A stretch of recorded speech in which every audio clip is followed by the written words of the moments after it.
Salut à toi, mon système est toujours artisanal. Aujourd'hui, j'avais envie de te présenter cette carte de tarot au Shozen qui m'a beaucoup inspirée en ces temps compliqués pour nous tous, quelle que soit notre position. Moi, la mienne, ça va être celle-ci. Enfin, j'essaie de faire en sorte que ce soit celle-ci et je me suis dit que ça pouvait être utile. Le rebelle.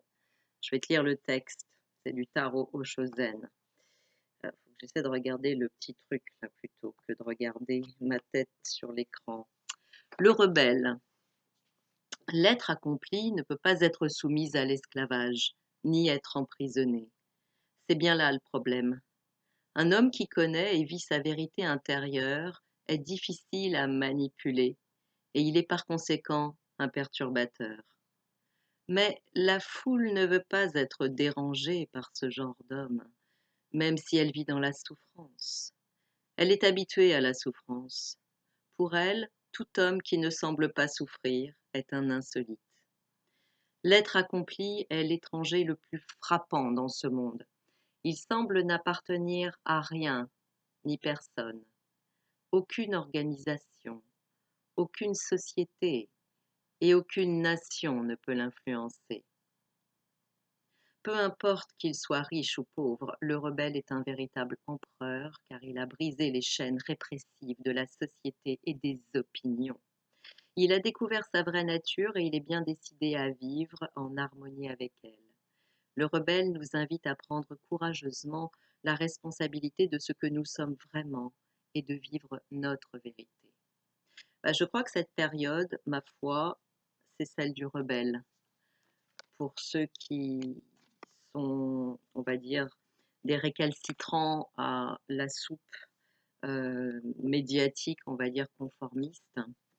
Et je trouve que ce texte est vraiment très inspirant et je t'invite à le réécouter, peut-être à le trouver sur internet, probablement par texte. Moi, c'est un texte qui me guide. Voilà. Nous sommes à l'heure de la peur. Toutes sortes de peurs viennent se mélanger. La peur, c'est un instrument de domination. Chaque fois que tu es dans la peur, tu es dans la soumission. Tu te soumets à ton inconscient, à ton subconscient, à tes croyances, à tes opinions. Tu vas passer du côté obscur de la force. Et aujourd'hui, on est vraiment dans une histoire de Jedi contre l'Empire. Et le Jedi, il doit rester sur sa posture de rebelle, justement, hein. D'ailleurs, on les appelle les rebelles de mémoire, hein, dans le film. Eh bien, nous devons rester pour être restés fidèles à nous-mêmes, pour savoir qui nous sommes en cette période de grande tourmente, quelles que soient nos opinions, parce qu'en fait, c'est pas les opinions là qui nous intéressent. On s'en fout des opinions. Ce qui est important, c'est sa vérité personnelle et intérieure. Chaque fois que je suis dans la peur, je suis pas dans ma vérité. Alors que j'ai peur du virus, que j'ai peur du vaccin, que j'ai peur de la dictature qui est en marche, je suis toujours dans la peur et chaque fois que je suis dans la peur, eh bien, je ne suis pas dans ma vérité personnelle et intérieure. C'est le message que j'avais envie de faire passer aujourd'hui qui me semble fondamental. Restons, je pense que c'est vraiment ça l'axe à garder pour nous. Chaque fois que nous nous sentons pris par la peur, nous devons la balayer d'un revers de la main et nous devons écouter et nous relier à ceux qui nous tirent vers le haut plutôt que ceux qui nous tirent vers le bas. Voilà.